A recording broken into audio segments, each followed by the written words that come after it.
Vamos a leer esta mañana, hermanos, en el Evangelio de Juan, capítulo 10, desde el versículo 29 hasta el versículo 38. Dos de estos versículos leímos el domingo pasado, 28 y 29, 29 y 30. 29 y 30 ya leímos y vamos a volver a leer ahora para enlazar.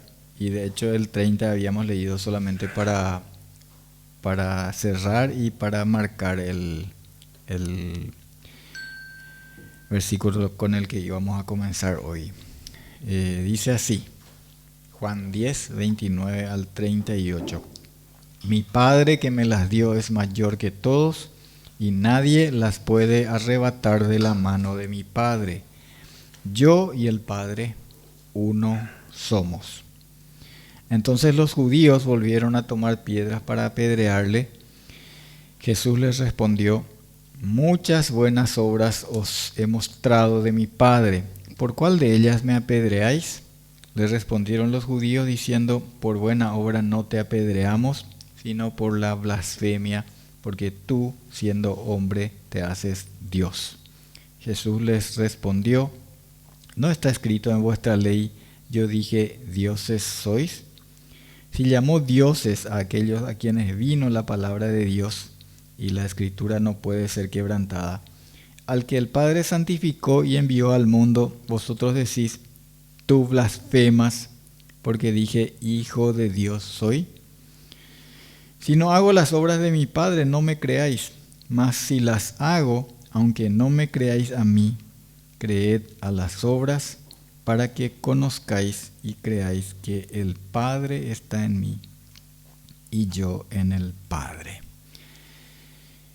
El tema sobre el que hoy vamos a estar deteniéndonos más es sobre esto que Jesús afirma en el versículo 30. Yo y el Padre uno somos, y consecuentemente también vamos a estar hablando de la deidad de Jesucristo, de la condición de Dios, completa y perfectamente Dios, así como se hizo también completamente hombre. Jesús es completamente Dios. Habíamos leído también el versículo 29, en donde Jesús decía, y nadie las puede arrebatar de la mano de mi Padre.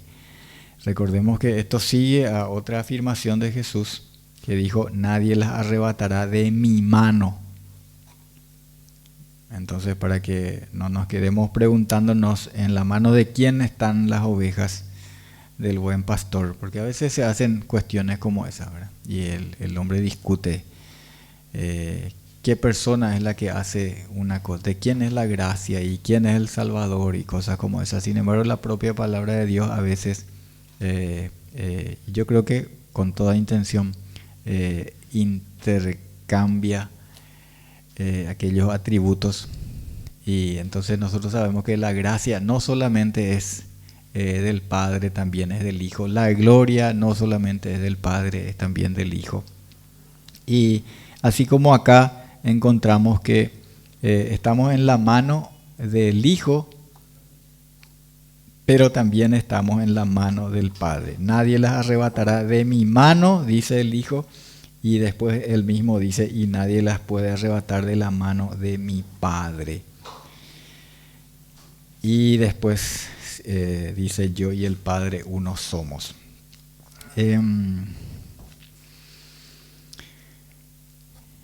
Tenemos aquí una de esas declaraciones más contundentes de la unidad del Padre y del Hijo, tantas veces afirmada en el Evangelio de Juan y en otras partes de la Escritura también, pero nos estamos concentrando más en el Evangelio de Juan. Unidad profunda, que es mucho más allá de ser solamente unidad de propósito o de voluntad, porque a veces entendemos eso de una manera más fácil. Hablamos de ser uno en una decisión, en una postura. Por cierto que Jesús estaba en unión con el Padre y está en postura, en voluntad, pero es una unidad más esencial incluso. Por eso es que Jesucristo es la perfecta imagen, en esencia, la imagen del Padre. Los judíos realmente entendieron bien, tanto que quisieron apedrearle, así como dice en el versículo 31. Entonces los judíos volvieron a tomar piedras para apedrearle, apelando a que, según dijeron, Jesús se hacía a sí mismo Dios. Y Jesús no les hizo una aclaración, algo así como para atenuar, algo así como solemos decir nosotros, ¿verdad? Esperen un rato, no es lo que yo quise decir, o algo así, o ustedes no entienden. Más bien ellos sí estaban entendiendo que Jesús les estaba revelando su deidad, afirmada no solamente por sus palabras, sino porque delante de ellos Él hacía las obras del Padre. Y yo quiero traer a colación otras afirmaciones aquí en el Evangelio de Juan de la deidad, o sea, de la condición o del carácter divino de Jesús. Comenzando por el primer versículo, capítulo 1, versículo 1, en donde dice: en el principio era el Verbo, y el Verbo era con Dios, y el Verbo era Dios. ¿Quién es el Verbo? Y ahí tenemos en el versículo 14, y aquel Verbo fue hecho carne y habitó entre nosotros, y vimos su gloria, gloria como del unigénito del Padre, lleno de gracia y de verdad. Sí, la gloria del Verbo que se hizo carne, es decir, que se hizo hombre, Jesucristo, es la gloria como del unigénito del Padre, lleno de gracia y de verdad. Vamos a el versículo 3, también ahí mismo del capítulo 1, y dice: en Él estaba la vida, todas las cosas por Él fueron hechas, y sin Él nada de lo que ha sido hecho fue hecho. Ahí habla del Creador. Dios, Jesucristo es el Dios creador, es lo que dice aquí: todas las cosas por Él fueron hechas, y sin Él nada de lo que ha sido hecho fue hecho. En el versículo 10 también se implica esa idea, ese concepto. Dice: en el mundo estaba, y el mundo por Él fue hecho, pero el mundo no le conoció. Este mundo al que Él venía, dice en el versículo 9, venía a este mundo, y el mundo por Él fue hecho. Así que Jesús es el creador por quien se hizo todo el universo, todas las cosas fueron creadas. En el capítulo 10, que es el que estamos leyendo, en el versículo 38, el último versículo que hoy leímos dice: mas si las hago, las obras de mi Padre, aunque no me creáis a mí, creed las obras, para que conozcáis y creáis que el Padre está en mí y yo en el Padre. El Padre en Él y Él en el Padre. Vamos también al capítulo 14, afirmando entonces la deidad de Jesucristo y su unidad con el Padre. Capítulo 14, versículos 8 al 11, en aquella muy conocida declaración, contestando también al ruego de Felipe, que Felipe le dice: Señor, muéstranos al Padre y nos basta, en el versículo 8. Y dicen los versículos siguientes hasta el 11, Jesús le dijo: tanto tiempo hace que estoy con vosotros y no me has conocido, Felipe. El que me ha visto a mí ha visto al Padre. ¿Cómo pues dices tú, muéstranos el Padre? ¿No crees que yo soy en el Padre y el Padre en mí? Las palabras que yo os hablo no las hablo por mi propia cuenta, sino que el Padre que mora en mí, Él hace las obras. Creedme que yo soy en el Padre y el Padre en mí. De otra manera, creedme por las mismas obras. Uno más, permítanme ir al capítulo 17, el versículo 11.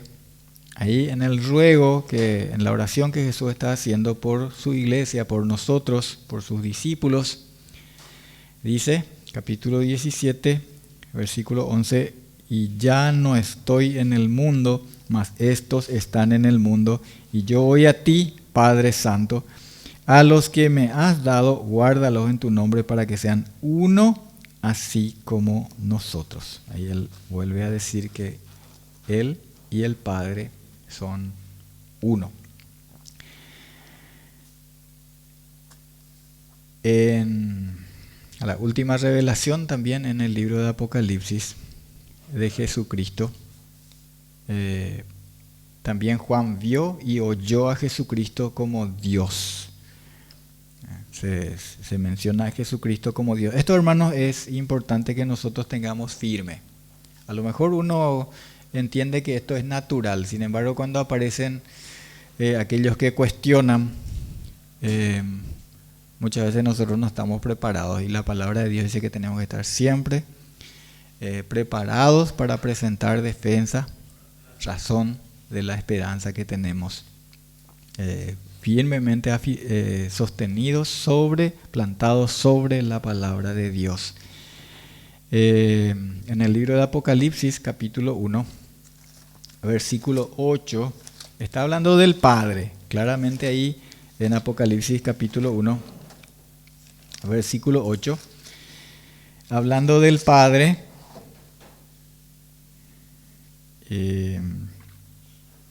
dice, yo soy el alfa y la omega, principio y fin, dice el Señor, el que es y que era y que ha de venir, el Todopoderoso.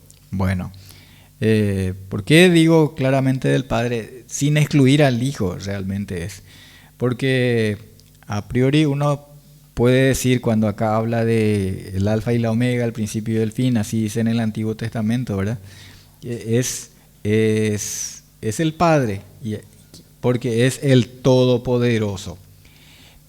Sin embargo, también en el versículo 17, si vamos aquí en el capítulo 1, versículo 17, Juan acaba de ver a uno como un hijo de hombre, dice, en el versículo 13. En medio de los candeleros, uno semejante al Hijo del Hombre, o sea, semejante, dice él, a Jesucristo, y está describiéndole, y dice en el versículo 17, cuando le vi caí como muerto a sus pies, y él puso su diestra sobre mí diciendo, no temas, yo soy el principio, el primero y el último. Y en el versículo 18, para que quede claro quién es, más claro todavía, ¿verdad? Y el que vivo y estuve muerto, mas he aquí que vivo por los siglos de los siglos. Amén. Y tengo las llaves de la muerte y del Hades. Así que Jesús es el primero y el último, el principio y el fin, así como es el Padre.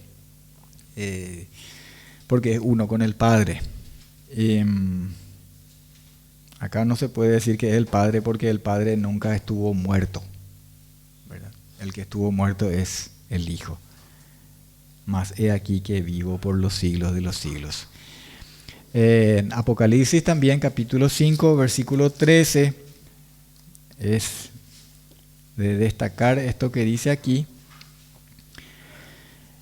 Capítulo 5, versículo 13 de Apocalipsis dice que se oyó la voz de ángeles alrededor del trono, los seres vivientes y los ancianos, que son la iglesia, en un número de millones, dice. Y en el versículo 13, que cantaban así, decían, y a todo lo creado que está en el cielo y sobre la tierra y debajo de la tierra y en el mar, y a todas las cosas que en ellos hay, oí decir, al que está sentado en el trono y al Cordero, sea la alabanza, la honra, la gloria y el poder por los siglos de los siglos. Aquí vemos que el Cordero recibe la misma alabanza, la honra y la gloria y el poder que recibe el que está sentado en el trono. ¿Sí? Siempre encontramos esto, hermanos, en la Escritura.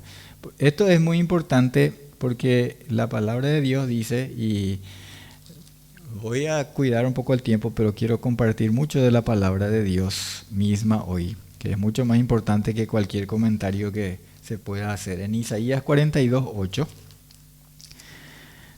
nosotros podemos ver algo que siempre el Señor se cuidó de recordar, de decir.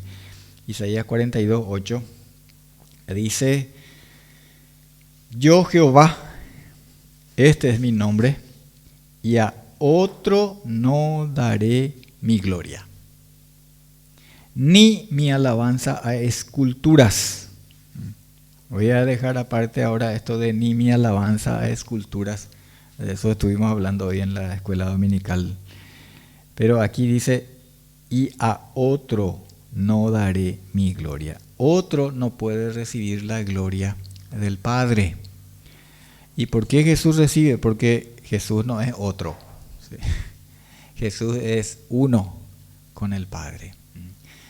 Yo no estoy hablando de un concepto de unicidad que haga, porque eso tampoco es lo que dice la palabra de Dios, ¿verdad? Que no existe el Padre y el Hijo, sino que son simplemente representaciones o formas de presentarse. No es eso, existe el Padre y el Hijo, pero son uno, ¿verdad? Y ahora vamos a dejar en lo que dice la palabra de Dios y creer eso que afirma la palabra de Dios. El Padre es en el Hijo y el Hijo es en el Padre, así dice. Y son uno, dice, así como tú y yo somos uno, dice Jesucristo. Está claro entonces que Jesucristo es el mismo Dios que recibe la gloria con el Padre. Tantos otros pasajes. Voy a seguir leyendo mientras tenga tiempo. Vamos a Romanos capítulo 11.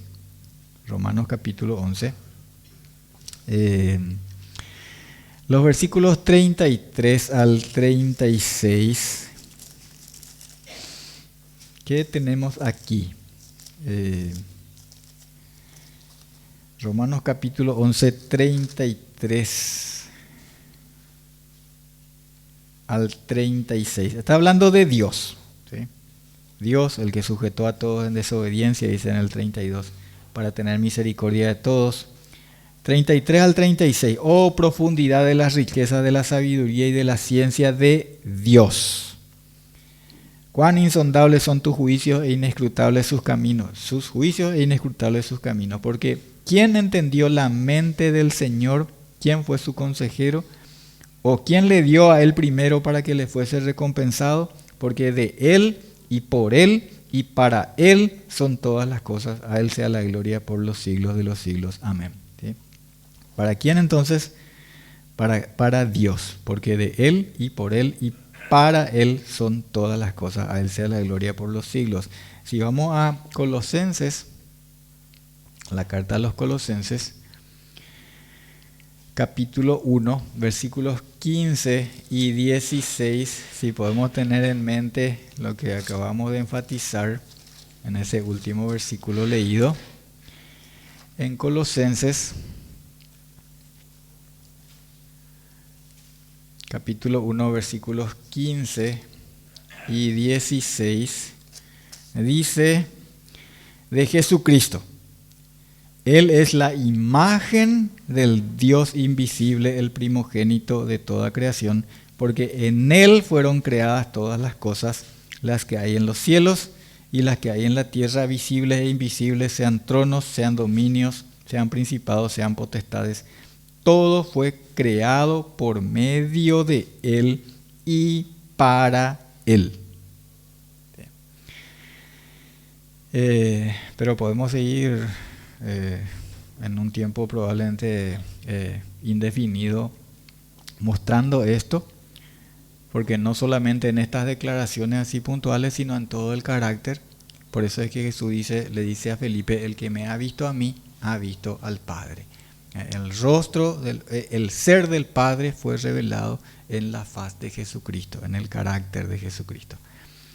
Esta revelación de Jesucristo y estas manifestaciones y declaraciones de Jesucristo, identificándose con el Padre, fueron entendidas por aquellos hombres. ¿Y qué hicieron ellos? Ellos prefirieron rechazarle. Jesús es, podría decirse, hasta un poco sarcástico cuando les pregunta por cuál de las buenas obras de su Padre que Él les había mostrado, por cuál de ellas le querían apedrear. No te apedreamos por buena obra, le dicen, sino porque siendo hombre te haces Dios. Así que ellos entendieron bien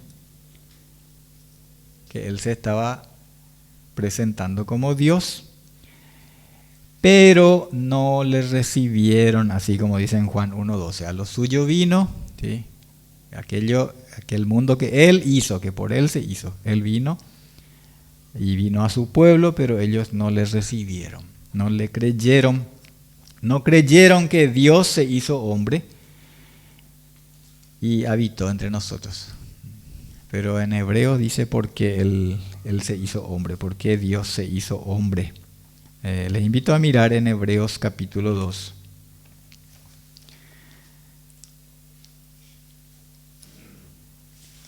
Hebreos capítulo 2, versículos 14 al 17. Estamos haciendo una síntesis. ¿Por qué tenía que hacerse hombre? ¿Sí? No fue una ocurrencia, un capricho, una idea luminosa que tuvo en un momento. Aquí dice por qué. Hebreos capítulo 2, versículos 14 al 17. Perdón.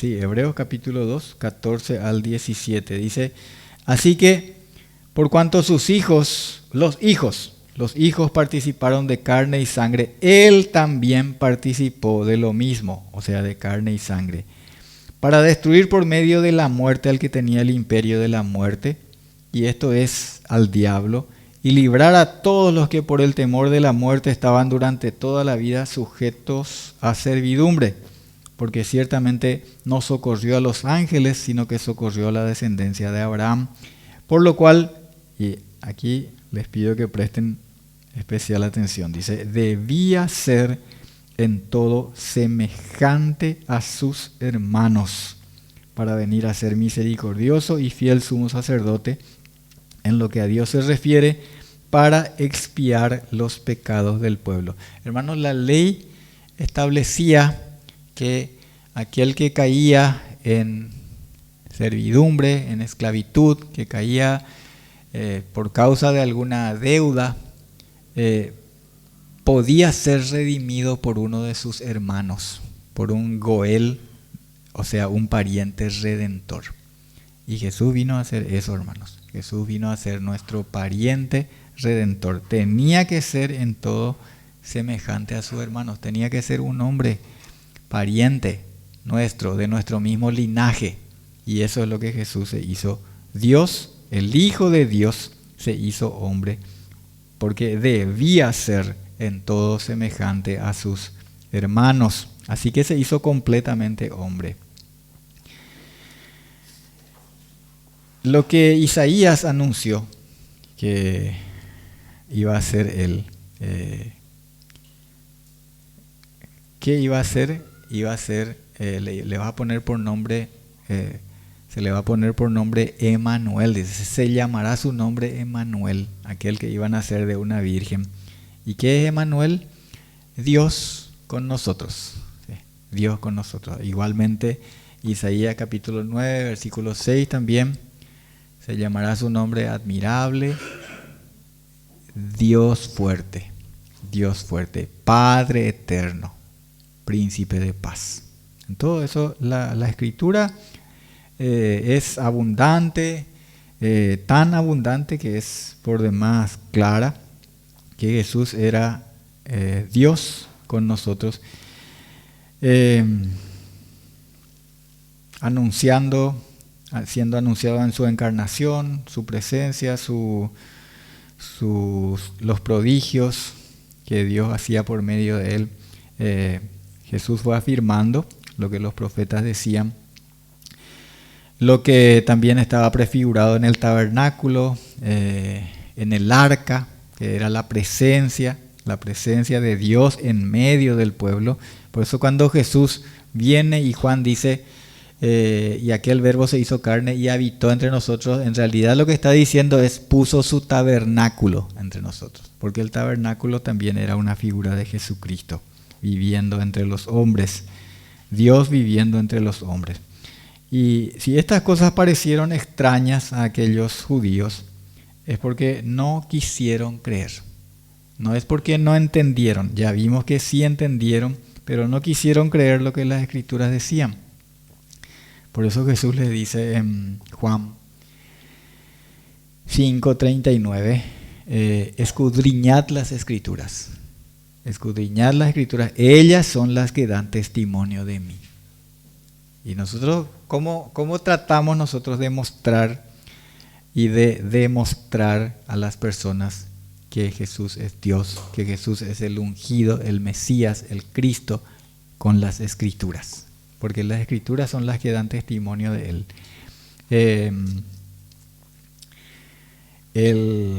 Volviendo ahí a San Juan, donde estamos en el capítulo 10, en el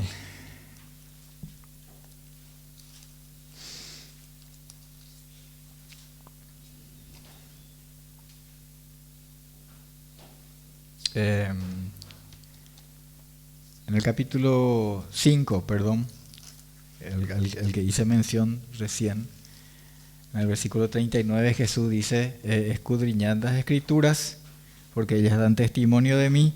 Y en el versículo 40, ahí en Juan 5:40 dice, y no queréis venir a mí para que tengáis vida. Ese es el punto, hermanos. No es, no entendiste, es no queréis, no quieren venir. Las personas que no reciben, que no quieren recibir la palabra de Dios, no hacen porque no entienden, sino porque no quieren. Ahí expresan su voluntad, su rechazo a aquel que Dios señaló, a aquel que Dios envió. Si ellos hubiesen creído las Escrituras, los libros de Moisés, Jesús les dijo, y ahí dice en 5:46, porque si creyeseis a Moisés, me creeríais a mí, porque de mí escribió él. Esto ha sido así y penosamente sigue siendo así. ¿Cuántos hay que dicen creer en Dios, pero no conocen, no escudriñan las Escrituras? No solamente no hacen, sino que no les interesa hacer. Así dice en el Salmo 119, ¿sí? Versículo 155 me parece que es. Lejos está de los impíos la salvación, porque no aman tus estatutos, dice. ¿Cuántos que aunque se digan ser cristianos, no aman los estatutos, no aman la ley, no aman la palabra de Dios? Sin embargo, de sus ovejas, Él dice, mis ovejas oyen mi voz y yo las conozco y me siguen. Dicen creer en Dios, pero no conocen, no escudriñan las Escrituras, no reciben ni hacen de Jesucristo el Señor de sus vidas. Aunque le digan Señor, Señor, pero así como Jesús dijo, no le hacen caso, no le obedecen. El Señor dice que Él conoce a sus ovejas, aquellas oyen su voz y le siguen. El impío prefiere quedarse en su ignorancia, como Jesús dijo, y no queréis venir a mí para que tengáis vida. Desprecian, rechazan el conocimiento a pesar de las evidencias, a pesar de que la verdad les ha sido clara. Y a los que de veras creemos, el Señor nos enseña y nos manda. Ahí dice en 2 Timoteo 2:19, conoce el Señor a los que son suyos y apártese de iniquidad todo aquel que invoca el nombre de Cristo. El que realmente invoca el nombre de Cristo. Dice también la palabra de Dios. Yo voy a hacer referencia, no voy a ir ahí ahora. Si ustedes quieren tomar nota o estar mirando en Hebreos 6, 4 y 5, habla de los que fueron iluminados, gustaron del don celestial, fueron hechos participantes, recibieron la buena palabra de Dios, pero recayeron, dice. Muchos hay de estos, hermanos, que gustaron del don celestial, fueron iluminados. Fueron iluminados aquellos hombres que dijeron, vos siendo hombre te haces Dios. Vieron ahí sus obras, ¿sí? Pero prefirieron rechazarle. ¿Cuántos hay, hermanos? ¿Cuántos hay de estos? Jesús también deja al descubierto a todos aquellos que se escandalizan, que se rasgan las vestiduras y llaman blasfemia, ofensa contra Dios, a quienes no hacen, o voy a ser firme en ese sentido, a quienes no hacemos otra cosa que sostenernos y sustentar nuestra fe en la palabra de Dios. ¿Cuántas veces dicen que somos arrogantes o que pensamos que limitamos a Dios porque decimos que Dios solamente habla por su palabra y esas cosas? Pero la Escritura misma, acá yo traigo a colación esto porque ellos le dicen, vos estás blasfemando porque vos decís que sos Dios, y Jesús les refiere a aquella palabra en el libro de los Salmos donde Dios le llama dioses a aquellos a quienes Dios encargó el juicio. ¿Por qué? Porque el juicio es de Dios. El juzgamiento de las querellas y pleitos humanos es de Dios. Y ustedes cuando están juzgando, juzgan en lugar de Dios. Así que tengan cuidado con el juicio. No se dejen sobornar, no juzguen por cohecho y cosas como esa, le dice el Señor. Y les llama dioses.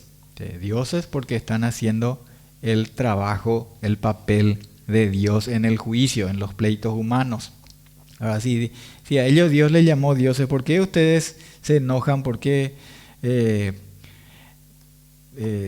me quieren matar a mí? Porque yo digo que soy el Hijo de Dios, dice. Bueno, ellos se oponían a la declaración de Dios, y así es, hermanos, la religión, así como estos hombres religiosos. Prefiere quedarse con sus convicciones, con sus tradiciones, con sus doctrinas falsas, con sus experiencias fraudulentas, en lugar de apoyarse en la sola Escritura. Da pena oír a quienes dicen ser creyentes apoyándose en sus tradiciones, en sus supuestas experiencias que valen más para ellos que la palabra de Dios. Yo vi, yo soñé, yo sentí, yo escuché. Isaías 8:20 dice, hay un mandato que dice, a la ley y al testimonio, a la ley y al testimonio. Cualquier aclaración, cualquier explicación, cualquier afirmación de la doctrina, de la práctica, conforme a la voluntad de Dios, hermanos, tiene que llevarnos a la ley y al testimonio. Y si no dijeren conforme a esto, dice en la Reina Valera, dice, es porque no les ha amanecido. Les comparto algo que dice, que en varias versiones así, en traducciones en lenguaje actual, dice, si no dijeren conforme a esto, son puras tonterías. Busquen, comprueben. Hoy día hay mucha facilidad para ver en versiones. Las versiones más en traducción en lenguaje actual, dice, si no dijeren conforme a esto, son puras tonterías. Y así es, hermanos. Así que a la ley y al testimonio, porque la palabra de Dios declara, da testimonio acerca de Jesucristo. Y no hay otro, sino Jesucristo, el Dios hecho hombre, que se hizo hombre justamente para ser nuestro redentor, nuestro pariente redentor, el primogénito entre muchos hermanos. Oramos. Padre nuestro, gracias te damos por Jesucristo. Gracias porque Él es uno contigo, Señor. Y gracias porque esa verdad se nos ha revelado y porque te conocemos por medio de Él, Señor. Gracias por habernos amado tanto y haber venido, así como anunciaste antes cuando decías por medio de los profetas, yo mismo iré y les salvaré. Señor, gracias. Gracias por Jesucristo. Gracias por poder compartir hoy tu palabra fiel y verdadera. En el nombre de Jesús. Amén.